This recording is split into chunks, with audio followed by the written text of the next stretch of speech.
नमस्कार दोस्तों, कैसे हो आप लोग। आज हम इस वीडियो में ज्योमेट्री चैप्टर से कंसेप्ट का रिवीजन कर रहे थे। तो भाई लास्ट वीडियो में मैंने काफ़ी सारे कंसेप्ट बताए थे। ज्योमेट्री कंसेप्ट के नाम से जो प्लेलिस्ट है उसमें आप देख सकते हो। तो आज हम देखेंगे भाई ट्रायंगल के सेंटर्स कौन कौन से होते हैं, उनके कंसेप्ट चलेंगे अभी। Incentre, circumcentre, orthocentre, centroid, excentre और भी होते हैं काफ़ी सारे, लेकिन वो हमारे सिलेबस में नहीं है तो मैंने भी नहीं याद किए और मैंने पढ़े नहीं वो ज़्यादा, उनके ऊपर फोकस किया नहीं, बस ये करके अपन आगे बढ़ गए। ठीक है, तो भाई इन सेंटर क्या होता है। दुनिया में हर ट्रायंगल के लिए एक ऐसा सर्कल संभव है जो ट्रायंगल की अंदर से तीनों जो साइड है ना उनको टच करता हुआ जाएगा, चाहे किसी शेप का हो ट्रायंगल भाई, सीधी सी बात है। लेकिन उसके अंदर एक सर्कल तो जरूर बनेगा जो उस ट्रायंगल की तीनों साइड्स को टच करेगा, और उस सर्कल के सेंटर को बोला जाता है इन सेंटर। सीधी सी बात, जो डेफिनेशन है वो मैंने आपको बता दी। ये ट्रायंगल ए बी सी है, इसमें ये जो एक सर्कल मैंने ड्रॉ किया है ये ट्रायंगल की तीनों साइड को टच कर रहा है, और जो इस सर्कल का सेंटर होगा इसको बोला जाता है इन सेंटर। ठीक है, ये डी पॉइंट, एफ पॉइंट, ई पॉइंट, एफ पॉइंट, ठीक है जी। और यहाँ से अगर आप देखोगे जब ये इसको बोलेंगे हम ये रेडियस होगी, इस पॉइंट पे ये रेडियस होगी भाई, ये रेडियस होगी 90 डिग्री 90 डिग्री 90 डिग्री, ये R R R. I D बराबर I C. Where is I सी? आई सी नहीं होगा भाई, यहाँ पे गड़बड़ है। आई सी नहीं, आई ई होगा ये। आई ई और आई एफ बराबर होगा किसके? आर के, छोटी आर। छोटी आर बोले तो इन रेडियस। अंदर सर्कल है ट्रायंगल के तो इन सेंटर।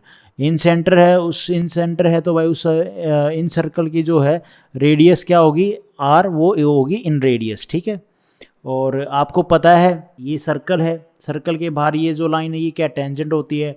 और इस सर्कल के सेंटर पॉइंट से जब हम इस टेंजेंट के ऊपर परपेंडिकुलर डालते हैं ये क्या बनाती, कौन से एंगल बनाती है? 90 डिग्री। ये 90 डिग्री इसलिए लिख रखा है। ये बी सी क्या? टेंजेंट है। ऐसे ये ए सी टेंजेंट है, ए बी टेंजेंट है।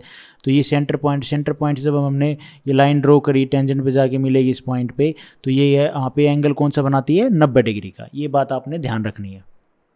उसके बाद देखो भाई, इन सेंटर एक ऐसा पॉइंट है जो ट्रायंगल के तीनों साइड से बराबर दूरी पे होगा। हाँ हाँ, आर आर आर आर हमने देख तो ली, ठीक है। Incentre always lie inside the triangle, ठीक है जी।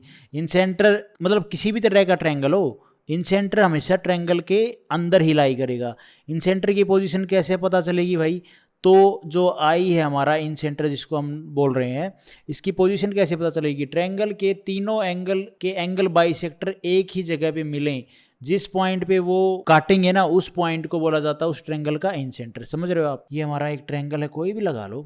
इस ट्रायंगल के एंगल बाइसेक्टर, एंगल बाइसेक्टर की मतलब आपको पता है, ये एंगल हमारा थीटा, तो 2 थीटा है तो भैया ये एंगल बाइसेक्टर खींचेंगे तो ये भी थीटा ये भी थीटा। ठीक है, कोई भी एक एंगल है उसके 2 बराबर टुकड़े कर देगा। तो ये हमारे होते हैं ट्रायंगल। इस ट्रायंगल के क्या हो गए? Angle bisector. ये एंगल बाइसेक्टर जिस पॉइंट पे तीनों एक पॉइंट पे काटेंगे उस पॉइंट को बोला जाता है इन सेंटर। ये बात आपने ध्यान रखनी, इंपॉर्टेंट है, जो मैंने यहाँ पे डेफिनेशन में भी लिख रखा है कि आपको भाई इन सेंटर की पोजीशन पता करनी है ना, तो वो कैसे पता करोगे? तो ये पता कर लेना भैया, ये इस जो हमारा एंगल बाइसेक्टर दे रखा है या क्या दे रखा है, तो जहाँ पे एंगल बाइसेक्टर तीनों काटेंगे तो वो उस ट्रायंगल का क्या बनेगा? इन सेंटर। इन सेंटर निकालने के लिए एंगल बाइसेक्टर की नीड क्यों पड़ी? अब अच्छा ये भी एक्सप्लेन कर रखा है मैंने। इन सेंटर निकालने के लिए एंगल बाइसेक्टर की नीड ही क्यों पड़ी? एंगल बाइसेक्टर ही यूज़ क्यों कर रहे हैं? देखो, एंगल बाइसेक्टर क्या करता है भाई, ये हमारा एक एंगल है, ये थीटा है ये थीटा हुआ है। एंगल बाइसेक्टर तो बराबर बराबर टुकड़े करता है एक एंगल के, पूरा एंगल 2 थीटा हो जाएगा। यहाँ से ये कोई भी एक पॉइंट, हमने ये जो एंगल बाइसेक्टर खींचा इसके ऊपर कोई भी एक पॉइंट ले लिया P, और P से हमने यहाँ पे परपेंडिकुलर डाला इस रेखा पे, ठीक है, तो ये हो गया D पॉइंट, और यहाँ पे इस पे परपेंडिकुलर डालेंगे तो ये हो गया हमारा C पॉइंट। कोई दिक्कत वाली बात नहीं है। ट्रायंगल POC और ट्रायंगल POD, ये दोनों ट्रायंगल आपस में कॉन्ग्रुएंट होंगे। हाँ भाई, ये लाइन तो कॉमन है ही है। एंगल के हिसाब से एंगल साइड एंगल प्रॉपर्टी से हमारे कॉमन हो जाएंगे। ये 90 डिग्री है, ये थीटा है, ये थीटा है, तो एंगल साइड एंगल प्रॉपर्टी से ये हमारे दोनों ट्रायंगल आपस में कॉन्ग्रुएंट हो जाएंगे। एंगल साइड एंगल प्रॉपर्टी से हमारे कॉन्ग्रुएंट हो गए। हाउ? अब देखो कैसे। एंगल बाइसेक्टर थीटा 90 डिग्री, ठीक है, ये थीटा है तो ये थीटा भी रहेगा क्योंकि एंगल बाइसेक्टर ये 90 डिग्री 90 डिग्री दोनों ट्रायंगल में है।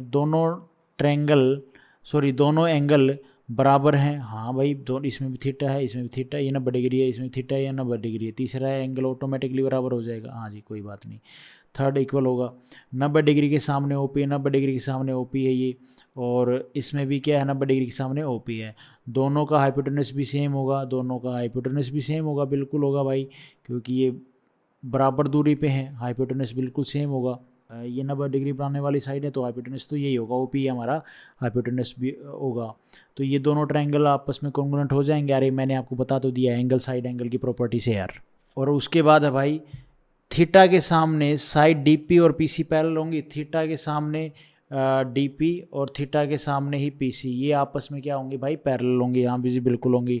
डीपी बराबर पीसी हो जाएगी, डीपी बराबर जो पीसी है वो बराबर हो जाएगी।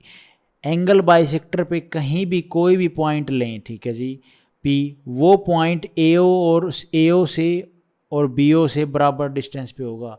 पी जो पॉइंट है वो एओ से, यहाँ पे कहाँ है एओ, कहाँ है, अरे यार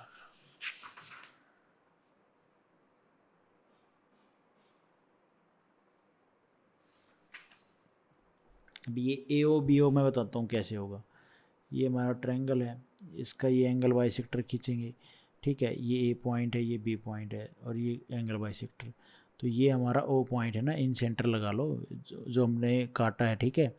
एंगल बाइसेक्टर पे कहीं पे भी कोई भी पॉइंट लें, पी मान लो ये पॉइंट ले लिया एंगल बाइसेक्टर पे, तो वो पॉइंट एओ से बीओ से बराबर डिस्टेंस पे होगा। ये यही चीज़ बोल रखी है, एक एंगल बाइसेक्टर है, एंगल बाइसेक्टर पे आप कोई भी एक पॉइंट लो, तो वो पॉइंट भैया हमारा मान लो ये हमारा ए पॉइंट था, ये बी पॉइंट था, ठीक है, ए ओ से और बी ओ से बराबर दूरी पे होगा, ठीक है, कोई दिक्कत वाली बात नहीं है।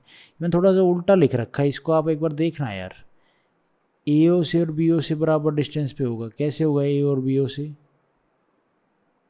हाँ हाँ बराबर डिस्टेंस तो ये हो ही गया ना, ये बराबर डिस्टेंस है, इससे भी ये बराबर डिस्टेंस पे होगा, इससे भी बराबर डिस्टेंस पे होगा, और तो क्या है। ये मैंने डायग्राम के हिसाब से नहीं बनाया, कोई बात नहीं, मैंने कंसेप्ट आपको बताया है। ज्योमेट्री खाली ज्योमेट्री प्लेलिस्ट में आप आराम से देखोगे जब ये क्वेश्चन करेंगे तब। उसके बाद कंसेप्ट क्या है, ये हमारा ट्रायंगल है, ये एंगल बाइसेक्टर है भाई, एंगल बाइसेक्टर है, ठीक है, ये भी आपस में जिस पॉइंट पे काट रहे हैं वो इन सेंटर हो गया। एंगल बी आई सी ये वाला एंगल क्या होगा, किसके बराबर होगा भाई, ये बराबर होगा 90 डिग्री प्लस में a/2, ये जो एंगल है ना ए, इसका 2/2 कर दो भाई, तो जो ये एंगल होगा ये किसके बराबर होगा 90 डिग्री प्लस में a/2। एंगल ए आई सी ये वाला एंगल भी क्या होगा 90 डिग्री प्लस में एंगल b/2, और ऐसे ही एंगल AIB ये एंगल क्या होगा 90 डिग्री प्लस में इसके अपोजिट में एंगल कौन सा है, एंगल सी का हाफ। उसके बाद कंसेप्ट है how to find in radius of any triangle. किसी भी ट्रायंगल के अंदर कोई एक सर्कल तो ऐसा होगा जो ट्रायंगल की तीनों साइड को टच करेगा, उसको हम बोलते हैं इन सर्कल। और उस इन सर्कल का भाई इन सेंटर भी होगा और इन रेडियस भी होगी। तो इन रेडियस कैसे निकालेंगे, ये हमारा ट्रायंगल है, इसके अंदर ये इन सर्कल है, इसके जो ये इन रेडियस है ये हमारा इन सेंटर हो गया। ये इन रेडियस कैसे निकालोगे आप, ये 90 डिग्री क्योंकि ये टेंजेंट लाइन है। तो भाई हम यहाँ से निकालेंगे, क्या क्या निकालना पड़ेगा हमें, ट्रायंगल का पेरीमीटर निकालना पड़ेगा। ये साइड भाई सी है, ये बी है, ये ए है, तो ट्रायंगल का पेरीमीटर क्या हो जाएगा a + b + c। Semi perimeter हो जाएगा उसका आधा कर दो। एरिया क्या होता है ट्रायंगल का भाई, तो एरिया होता है r इंटू में ये है सेमी पेरीमीटर। अब आप कहोगे ये कौन सा एरिया है, ये तो हमें पता ही नहीं था, आपको पता चल जाएगा एक दिन, ठीक है, चिंता मत करो। ये कैसे आया ये भी मैं बता दूंगा, आगे नीचे लिख रखा है मैंने, ठीक है, कोई बात नहीं, चिंता मत किया करो। तो ट्रायंगल ABC का एरिया होगा r एंड ये इन रेडियस इनटू में सेमी पेरीमीटर। सेमी पेरीमीटर हमें पता है, r हमें नहीं पता है, ठीक है, और एरिया हमने निकालना है। एरिया को हमने डिनोट किया डेल्टा से, तो डेल्टा किसके बराबर होगा r इंटू में सेमी पेरीमीटर। और r क्या हो जाएगी, अगर r हमें निकालनी पड़े, r ये एरिया तो हम निकाल लेंगे इसका ट्रायंगल का, कोई दिक्कत वाली बात नहीं है। अब आप कहोगे इससे तो नहीं निकलेगा, r निकालनी पड़ेगी, बात तो वही हो जाएगी। अरे यार हेरोन्स फार्मूला से भी तो आप एरिया निकाल सकते हो इस ट्रायंगल का। हेरोन्स फार्मूला मैंने आपको बताया है क्या होता है। हेरोन्स फार्मूला होता है सेमी पेरीमीटर अपॉन में सेमी इनटू में सेमी पेरीमीटर माइनस में A side, semi perimeter minus में B side, semi perimeter minus में सी साइड, उसका ले लो रूट, तो एरिया आ जाएगा। एरिया आ जाएगा, सेमी पेरीमीटर है, आर नहीं निकाल सकते, आर क्या हो जाएगी एरिया अपॉन में सेमी पेरीमीटर। अब ये एरिया ये आर कैसे आई देखो, ट्रायंगल ए बी सी है, ये इसके एंगल बाइसेक्टर, एंगल बाइसेक्टर जिस पॉइंट पे काटेंगे वो हमारा इन सेंटर हो जाएगा भाई। ये होगी भाई इन रेडियस। तो भाई ट्रायंगल ए बी सी का एरिया किसके बराबर होगा? Area of triangle B I C plus में triangle A I C plus में ट्रायंगल ए आई डी। कहाँ है डी? डी तो है नहीं, अरे डी नहीं आएगा। B I C A I C A I B आएगा मेरे भाई, ठीक है। इसका एरिया के बराबर होगा, इसका एरिया निकाल लो, इसका निकाल लो, इसका निकाल लो, सम कर दोगे तो पूरे ट्रायंगल के एरिया के बराबर आ जाएगा। ट्रायंगल का एरिया क्या होता है? 1/2 गुना में बेस गुना में हाइट होता है कि नहीं होता भाई? तो देखो इस ट्रायंगल का बी आई सी में बेस क्या है? बेस है भाई ए और हाइट क्या है? आर। ये यहाँ तक बी आई सी, तो बेस हो गया ए, आर हो गया, ये हाइट होगी आर, प्लस में 1/2 बेस हो गया भाई बी, आर हो गई ये हाइट, 1/2 बेस सी इंटू में आर। तो ये यहाँ पे अगर आप देखोगे आर को कॉमन निकाल लो, आर कॉमन निकाल लिया तो ए प्लस में बी प्लस में सी अपॉन में 2 हो जाएगा भाई। ये 1/2 कॉमन है ना, तो ये 2 तो ये इधर आ जाएगा, कोई दिक्कत वाली बात नहीं है। तो डेल्टा एरिया क्या आ गया? ए प्लस में बी प्लस में सी बाई 2। ये ए प्लस में बी प्लस में सी बाई 2 ये क्या होता है? Semi perimeter. ये देखो मैंने आपको यहाँ पे बताया सेमी पेरीमीटर है भाई, है कि नहीं है? एरिया क्या हो जाएगा? आर इंटू में सेमी पेरीमीटर। यही चीज़ मैंने आपको ऊपर बताई थी। उसके बाद कंसेप्ट है भाई, क्या अगर H1, H2 और H3 are the 3 altitude of a triangle. एक ट्रायंगल है उसके हमारे H1, H2 और H3, ये H1 हो गया, ये H2 हो गया, ये H3 हो गया, ये एल्टीट्यूड हैं किसी ट्रायंगल के। तो उसमें रेडियस क्या होगी? रेडियस हमें बतानी है। तो मैंने आपको क्या बताया था थोड़ी देर पहले, अगर आपने नोटिस किया हो भाई, तो भाई यहाँ पे हाइट हमें गिवन है, एल्टीट्यूड हमें गिवन है, ठीक है, और हमसे इन रेडियस पूछ ले उस ट्रायंगल में, मतलब सर्कल जो है इन सर्कल, उसमें इन रेडियस होगी, इन रेडियस पूछ ले तो 1/r क्या हो जाएगी? 1/h1 प्लस में 1/h2 प्लस में 1/h3, ये हो जाएगी मेरे भाई। अब देखो थोड़ा सा और केस क्या क्या रहेंगे। इन radius in right angle triangle case में इन रेडियस कैसे निकालेंगे? ये राइट एंगल ट्रायंगल, ये 90 डिग्री का एंगल भाई, ये हमारी हाइपोटेनस, ये परपेंडिकुलर, ये बेस, ठीक है जी। ये हमारा इन सेंटर पॉइंट है, इन सेंटर से परपेंडिकुलर डालेंगे ऑन टेंजेंट, तो ये 90 डिग्री का, इधर टेंजेंट के ऊपर परपेंडिकुलर डालेंगे भाई, तो ये 90 डिग्री का कौन बनाती है? ये आर है तो ये भी आर होगी और ये भी आर होगी मेरे भाई, क्योंकि स्क्वायर बन जाएगा एक प्रॉपर, और ये भी आर होगी, स्क्वायर बन गया, ये आर ये आर ये आर, ये पूरी बी है तो ये कितनी आ जाएगी भाई? बी माइनस में आर। अरे ये पूरा बी है तो ये क्या आ जाएगा? B minus base B minus में आर आ जाएगी, इतनी आर है तो ये इतनी क्या हो जाएगी? बी माइनस में आर। यहाँ पे ये आर है तो ये पूरा परपेंडिकुलर है तो ये कितना हो जाएगा? पी माइनस में आर। होगा कि नहीं होगा भाई यहाँ से और यहाँ तक? अब आ जाओ एक और कंसेप्ट आपको बताता हूँ। एक सर्कल है, ठीक है, और ये उस सर्कल का सेंटर पॉइंट है, ये इसकी टेंजेंट लाइन है, ठीक है। एक पी पॉइंट से सर्कल को टच करते हुए यहाँ पे एक लाइन ड्रॉ करी, एक लाइन यहाँ ड्रॉ करी, ठीक है। ये हो गई हमारी tangent line of this circle, जो एक पॉइंट से निकल रही हैं, आ रही हैं, ठीक है। और सेंटर से हम जब इनके ऊपर परपेंडिकुलर डालेंगे 90 डिग्री का कोण बनेगा, राइट। तो भाई यहाँ पे जो पी आर है और जो पी क्यू है ये बराबर होंगी, ये बात आपने ध्यान रखना है। पी क्यू और पी आर बराबर होंगी, बोथ ट्रायंगल आर कॉन्ग्रुएंट है, ये दोनों ट्रायंगल आपस में कॉन्ग्रुएंट होंगे। तो यहाँ पे आपको नहीं दिख रहा, ये एक कॉमन पॉइंट है, इससे ये लाइन जा रही है, ये लाइन जा रही है, ये टेंजेंट लाइन तो होगी, ये सेंटर पॉइंट है, तो ये जो लाइन होगी ये बराबर होगी इसके। तो भाई ये यहाँ से लेके यहाँ तक कितनी आ गई? बी माइनस में आर ही आएगी। अगर ये बी माइनस में आर है तो ये भी क्या हो जाएगी? बी माइनस में आर। ये पी माइनस में आर है तो ये यहाँ से कितनी हो जाएगी? सेम चीज़, ये इतनी लाइन है तो ये भी क्या हो जाएगी? पी माइनस में आर। तो पूरी हाइपोटेनस कितनी आ गई? पी माइनस में आर प्लस में बी माइनस में R is equal to H. B P plus में बी माइनस में माइनस माइनस प्लस हो जाएगा, माइनस का 2r is equal to H. P plus में बी प्लस माइनस में H is equal to 2r, ठीक है। ये इधर ले आए तो प्लस का होगा, ये अंदर लाएंगे तो माइनस को आ जाएगा। तो r कितनी आ गई? p प्लस में b माइनस में h/2। ये राइट एंगल ट्रायंगल के केस में r निकालने का, इन रेडियस निकालने का तरीका मैंने आपको बता दिया, कंसेप्ट बता दिया, फॉर्मूला बता दिया है। उसके बाद भाई कंसेप्ट है, ये हमारा राइट एंगल ट्रायंगल है, वही सेम पोजीशन में, ये इन सेंटर हो गया, ये इन रेडियस होगी आर आर आर, स्क्वेयर बनेगा ये आर ये आर, ये बी माइनस में आर, और ये भाई हमारा बी माइनस में आर हो जाएगा, पी माइनस में आर, पी माइनस में आर। समझ गए होगी कैसे हुआ ये जो पॉइंट होता है ना यहाँ पे 90 राइट एंगल ट्रायंगल में जो 90 डिग्री बनाने वाला कोण पे जो वर्टेक्स होता है, ये हमारा ऑर्थो सेंटर होता है, ये हमारा हो गया इन सेंटर। ठीक है जी। डी आई, तो ये जो डी आई की है ना, ऑर्थो सेंटर से इन सेंटर की दूरी क्या होगी, ये लेंथ निकालनी हो तो कैसे निकालेंगे भाई। ये यहाँ पे एक स्क्वायर बन रहा है, ये जो मैंने आपको ऊपर बताया, ये स्क्वायर को मैंने यहाँ पे लिख लिया, ये आर है, ये डी पॉइंट है, ये आई पॉइंट है, ये आर है, ये आर है, ये आर है, ये क्या है डी आई, एक्चुअल में डायगोनल है इस स्क्वायर का। हाँ जी, तो डी आई की वैल्यू सीधा फॉर्मूला निकालनी हो तो क्या होगा भैया, डायगोनल की वैल्यू निकलेगी √2r। ये बात आपने ध्यान रखनी है, only for right angle triangle. ये राइट एंगल ट्रायंगल के केस में होगा सीधा कंसेप्ट, कभी आप कहीं और भी लगा दो। उसके बाद भाई कंसेप्ट है, एक राइट एंगल ट्रायंगल है और एक ऐसा राइट एंगल ट्रायंगल है जिसकी साइड AP सीरीज़ में है। यू नो दैट, एक AP सीरीज़ का मतलब क्या होता है, इक्वल डिस्टेंस पे हमारा सिस्टम चल रहा है, ये 1b डिफरेंस कॉमन है। तो एक ऐसा राइट एंगल ट्रायंगल है तो भैया उसमें एक ऐसा राइट एंगल ट्रायंगल है जो AP सीरीज़ में, और ये एक ही इकलौता ऐसा राइट एंगल ट्रायंगल बनेगा जिसकी साइड AP सीरीज़ की है 3 4 5, 2 टर्म का डिफरेंस बराबर हो, 2 टर्म का डिफरेंस बराबर है जी, बराबर है, तो इन रेडियस हमेशा एक होगी। तो यहाँ पे जब हमारा एक right angle triangle AP series में होगा तो उसमें जो इन रेडियस होगी ना भैया, वो हमेशा 1 होगी।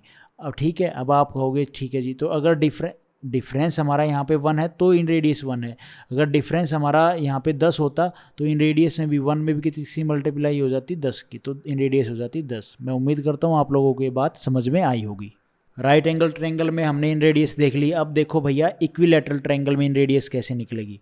इक्विलैटरल ट्रायंगल की प्रॉपर्टी क्या होती है, वो ट्रायंगल जिसके तीनों कोण बराबर होते हैं, तीनों साइड बराबर होते हैं। ये तीनों कोण बराबर कब होंगे, 60 डिग्री, तीनों साइड बराबर, वो हमारा होता है इक्विलैटरल ट्रायंगल। अब यहाँ पे देखो इक्विलैटरल ट्रायंगल में ABC, और ये भैया हमारा जो ये AD है ये एल्टीट्यूड भी है, और जो ये B है AD है, और जो CF है ये एल्टीट्यूड भी है, मीडियन भी है, परपेंडिकुलर भी है, एंगल बाइसेक्टर भी हैं। ये सब यही होंगी क्वाड्रिलेटरल ट्रायंगल के अंदर। जो ये हम लाइन खींचेंगे ना, एल्टीट्यूड या मीडियन, ये सारी चीज़ें लाइन एक ही होंगी, परपेंडिकुलर भी होंगी, एंगल बाइसेक्टर भी होंगी, एल्टीट्यूड भी होंगी, मीडियन भी होंगी। ये बात आपने ध्यान रखनी है, राइट।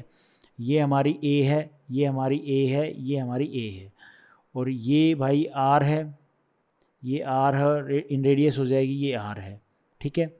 ये 90 डिग्री 90 डिग्री सारी चीज़ें होगी, तो ये भी 90 डिग्री 90 डिग्री होगी। ये इन सेंटर हो जाएगा, इन सेंटर हो जाएगा, तो भैया ये हमारी यहाँ से लेके यहाँ तक वैल्यू R हो जाएगी, ये R हो जाएगी, ये R हो जाएगी। इक्विलैटरल ट्रायंगल में incentre, orthocentre, centroid, circumcentre चारों एक ही पॉइंट पे होते हैं। इसी पॉइंट पे आपका इन सेंटर होगा, ऑर्थो सेंटर होगा H, सेंट्रोइड होगा G, और सरकम सेंटर होगा। सरकम सेंटर को मैं फिलहाल यहाँ पे C से डिनोट कर रहा हूँ, ठीक है। तो चारों पॉइंट एक ही पॉइंट पे होंगे। इक्विलैटरल ट्रायंगल की R क्या होगी, इन रेडियस क्या होगी, एनी ट्रायंगल की R क्या होती है, R अपॉन में R is equal to area upon में सेमी पेरीमीटर। तो इक्विलैटरल ट्रायंगल की जो साइड है वो तो क्या है भैया, सेम ही है तीनों साइड, तो भाई सेम है, तो एरिया क्या होगा, एरिया हो जाएगा भाई हमारा यहाँ पे √3/4A²। ये बात आपने ध्यान रखनी है। एरिया आ गया, पुट कर सकते हो, पर जो सेमी पेरीमीटर है वो क्या होगा, तीनों साइड का सम, तो 3A/2, ये अपना हो जाएगा भाई यहाँ पे इसका सेमी पेरीमीटर। एरिया ये आपके सामने सेमी पेरीमीटर है, अपॉन में कर दो तो आगे होगा अपॉन में। देखो ये है ना भाई, एरिया रख दिया √3/4A², और हमने यहाँ पे रख दिया सेमी पेरीमीटर 3A/2 से काट दो, 2 दूनी 4, और ये √3 है और ये 3 है पूरा, तो यहाँ पे नीचे कितना बच जाएगा, ये कट जाएगा तो √3 बच जाएगा। यहाँ से बचेगा A, तो √3A/में 3 इंटू में 2, इसको काट दो ना, जैसे मैंने काट दिया ये 3 को मैंने लिख दिया √3 इंटू में √3 कट जाएगा, ठीक है। 2 बचा, तो ये खाली क्या आ जाएगा सोल्व करके, A/में 2√3। R की वैल्यू क्या आ गई, A/में 2√3, ठीक है। और ए क्या होगी भैया, ट्रायंगल की साइड होगी, इक्विलेटरल ट्रायंगल की साइड होगी। मैं उम्मीद करता हूँ आप लोगों की बात समझ में आई होगी। उसके बाद है भाई ये कंसेप्ट, ये हमारा ट्रायंगल ए बी सी, इसकी साइड ए बी सी, ये ठीक है, ये इन सेंटर हो गया। इन सेंटर ये एंगल बाइसेक्टर के दो टुकड़े कर रहा है, ठीक है। क्या है, जो ये इन सेंटर है ना, ये जो हमारा एंगल बाइसेक्टर है इसके दो टुकड़े कर रहा है, एक ये और एक ये ऐसे, एक ये एक ये एक ये। तो ए डी क्या होगी, ए आई प्लस में आई डी, राइट, हाँ जी। तो ए आई और आई डी ये क्या होंगी, ए आई और आई डी ये किसके बराबर होगी, तो ए आई बराबर होगी भाई बी प्लस में सी, और आई डी किसके बराबर होगी भाई, मतलब ये क्या कर रहा हूँ मैं ठीक ही, हाँ ठीक ही कर रहा है यार तू। जो ए आई है ना, ए आई ये भाई अपनी होगी बी, ये पूरी बी और ये पूरी सी, और आई डी होगी भाई अपनी ये ए। ऐसे ही सीधा कंसेप्ट है। एक्सप्लेन तो मैंने पता नहीं किया है नहीं किया, लेकिन ये कंसेप्ट है सीधा। ज्योमेट्री के जो रेगुलर क्लास अपन ने की थी उसमें मैं भी किया हो। और बी आई और आई ई ये बराबर होगा ए प्लस में सी अपॉन में बी, और आई सी अपॉन में I F, I C upon में आई एफ ये बराबर होगा भाई बी प्लस में ए प्लस में बी अपॉन में सी, ठीक है। ये बात ध्यान रखना, ये अच्छे हैं ये पॉइंट। वैसे यार आज ना मेरे को 2-3 चीज़ें ना चुभ रही हैं। मैं गांव में गया था, अभी अपन जॉब तो लगे नहीं है, बाकी सोसाइटी के बच्चे जॉब लगे हुए हैं। अब वहाँ जाके बैठे तो यार थोड़ा सा ना मेरे को नीचा कदर लगा अपना यार। एक एज होने के बाद ना हर कोई बेइज्जती करने लग जाता भाई, वो बड़ी चुभी यार बातें। सोसाइटी में अगर जब तक गवर्नमेंट जॉब ना लगो ना एक एज पे, तो आपकी कोई वैल्यू नहीं है उस गाँव में। बेवड़ा भी आपको कुछ भी बोल सकता है भाई। चुप की यार आज बातें, साला पता नहीं कब जॉब लगेगी। ये सोसाइटी भाई जीने नहीं देगी आप लोगों को, मुझे ही नहीं जीने दे रहा, बताओ कोई। मतलब मैं जाता हूँ तो भी मुझे लगा, मेरे को महसूस हो जाता है, कोई डायरेक्टली आपको बोले ना बोले, लेकिन आपका कद आपको नीचा लगता है ऑटोमेटिकली। सोसाइटी ऐसी है हमारे पास। देखो आगे कंसेप्ट क्या है। इंटरनल एंगल बाइसेक्टर थ्योरम से अपोजिट साइड उसी रेशियो में डिवाइड करता है जिस रेशियो में एंगल बनाने वाली साइड, ठीक है। ये हमारा ट्रायंगल ए बी सी, इसमें ये हमारे भैया एंगल बाइसेक्टर, ये हमारा इन सेंटर, और ये साइड सी, ये साइड बी। अब ये साइड पूरी थी ए। अब यहाँ पे कहानी चलेगी क्या, internal angle bisector, internal angle bisector theorem से यहाँ पे जो अपोजिट साइड को ये हमारा इंटरनल एंगल बाइसेक्टर है, ये अपोजिट साइड इसके क्या ए, उसको उसी रेशो में डिवाइड करता है जिस रेशो में एंगल बनाने वाली साइड क्या है, सी और बी। अब आए आपको बात समझ में, तो उसी रेशो में डिवाइड करता है। मतलब जो ये अपने ऊपर कहानी पढ़ी ना, वो इस कहानी यही थी कि भैया जो इंटरनल एंगल बाइसेक्टर थ्योरम से क्या बोलता है कि अपोजिट साइड को उसी रेशो में डिवाइड करता है। एंगल बाइसेक्टर क्या है, ये एंगल बाइसेक्टर है एडी, ये उसी साइड अपोजिट साइड को, इसके अपोजिट साइड कौन सी है, ये हमारी ए बी सी, इसके अपोजिट साइड है, उसको उसी रेशो में डिवाइड करता है जिस रेशो में एंगल बनाने वाली साइड। ये एंगल किन साइड से मिलकर बन रहा है, ये साइड ए बी और ए सी से। तो ये क्या है, ये सी है, ये बी है। तो उसी रेशो में इस अपोजिट साइड को डिवाइड करेगा सी रेशो बी में। मैं उम्मीद करता हूँ आप लोगों को ये समझ में आई होगी। तो ए बी अपॉन में ए सी ये बराबर होगा बी डी अपॉन में डी सी के। तो ए बी क्या है भाई, ए बी अपना सी है, और ए सी क्या है भाई, बी है, और बी डी क्या है भाई, सी है, और ये डी सी क्या है भाई, बी है। तो यहाँ से अगर आप देखोगे कुछ गड़बड़ की है क्या हमने, नहीं गड़बड़ नहीं की, सही है चीज़ें। ये बराबर होगी तो बी डी क्या हो जाएगी, तो यहाँ से बी डी क्या आ जाएगा भाई, अगर बी डी कह लो या डी सी कह लो, क्या आ जाएगा, ए इंटू में सी अपॉन में सी प्लस बी, और ये हो जाएगा ए सी अपॉन में सी प्लस में बी। यहाँ से मैं ये ट्रायंगल उठा रहा हूँ इतना ए डी बी, ठीक है। तो ट्रायंगल ए बी डी या ए डी बी उठाएंगे तो इसमें ये इन सेंटर था, ये ए डी है, ये सी थी, ये ए सी अपॉन में सी बी है, ये एंगल बाइसेक्टर है। तो यहाँ से ए आई और आई डी, ठीक है, ये बराबर हो जाएंगी ए बी अपॉन में B D, A B upon में बी डी के, ठीक है जी। एंगल बाइसेक्टर है तो यहाँ हो जाएंगी। जो ए आई अपॉन में आई डी है, यहाँ पे ए बी अपॉन में बी डी कितना आया था भाई, अपना आया था ए बी अपॉन में ए डी, बी डी तो आया, ए बी था हमारा सी, और बी डी आया था हमारा ए सी अपॉन में सी बी, सी प्लस में बी। इसको सोल्व करेंगे तो ए आई अपॉन में आई डी क्या हो जाएगा, सी प्लस में बी अपॉन में ए। ये प्रूफ हो गया। नहीं समझ में आया होगा आप लोगों को, ये आप समझोगे। ज्योमेट्री जो मैंने अभी डायरेक्ट कंसेप्ट करा रहा हूँ तो डिटेल में नहीं बता रहा ना। ज्योमेट्री की प्लेलिस्ट खोलोगे, जब आप मैथ के क्वेश्चन सोल्व करोगे ज्योमेट्री चैप्टर के, तो उसमें जब ये कंसेप्ट आएगा उसके साथ में मैंने आपको ये क्वेश्चन करा रखे हैं और इसको मैंने डिटेल में बताया है, तो आप वहाँ से आराम से समझ सकते हो। उसके बाद है भाई कंसेप्ट, कोई भी एक क्वाड्रिलेटरल है, ठीक है, उसमें हमने डायगोनल को मिलाया। डायगोनल को मिलाओ ना मिलाओ आपकी मर्ज़ी, पहले एक डायगोनल मिला लो। डायगोनल मिला के एक सर्कल यहाँ पे ड्रॉ करिया और एक सर्कल यहाँ पे ड्रॉ करिया हमने। जो ये सर्कल दोनों ना आपस में टच नहीं कर रहे हैं। ये पी पॉइंट है इस डायगोनल पे जहाँ पे इस सर्कल ने काटा, और ये क्यू पॉइंट है जिस सर्कल ने इसको यहाँ पे काटा। पी क्यू, हमें पी क्यू का मान बनाना पी क्यू का मान बताना है। क्वाड्रिलेटरल है, इसकी साइड ए है, ये डी है, ये बी है, ये सी है। तो पी क्यू क्या हो जाएगा, पी क्यू हो जाएगा ए प्लस में बी, ए प्लस में बी माइनस में सी प्लस में डी अपॉन में 2। ये सीधा कंसेप्ट है पी क्यू का मान निकालने का, जब इस तरह से हमें फिगर गिवन हो। उसके बाद देखो भाई, ऐसे दो सर्कल हैं, ठीक है, आपस में टच कर रहे हैं पी पॉइंट पे, और ये इनकी ये इतनी यहाँ इसकी R1 है रेडियस, इसकी R2 है, ये ओ सेंटर पॉइंट O1 है, ये O2 है। इनको आपस में मिलाओगे तो O1 और O2 कितना हो जाएगा, ये बराबर होगा R1 प्लस में R2। सेंटर के बीच की दूरी हमने निकाल ली है, इस सेंटर से और इस सेंटर के बीच की दूरी निकाली है, दैट्स ऑल। तो इनको जब इस तरह से ट्रायंगल में फिट किया जाएगा तब आपसे बोल देगा इनके सेंटर के बीच की दूरी निकालो। तो आपने सीधा फॉर्मूला लगाना, ये R1 और ये R2, इनको सम कर देना है, आपका रिजल्ट बाहर आ जाएगा सेंटर से सेंटर के बीच की दूरी का। उसके बाद कंसेप्ट है कि ये हमारा एक एंगल है, ये हमारे जो दोनों सर्कल छोटे बड़े हैं, ठीक है, ये दोनों छोटे बड़े ट्रायंगल की टेंजेंट हो गई एक्चुअल में, हाँ जी टेंजेंट हो गई। ये एंगल बाइसेक्टर हो गया थीटा थीटा। ये O1 पॉइंट, ये O2 पॉइंट, ये R1, ये R2, ये P पॉइंट, राइट, ये B पॉइंट, ये C पॉइंट, कोई दिक्कत वाली बात नहीं है। A O P O Q, A O और कहाँ है P यार, A O P और O2 आएगा, ये sorry A O1 P O2, ठीक है, ये सब एक ही लाइन में है, बिल्कुल ठीक है, एक ही लाइन पे है जी।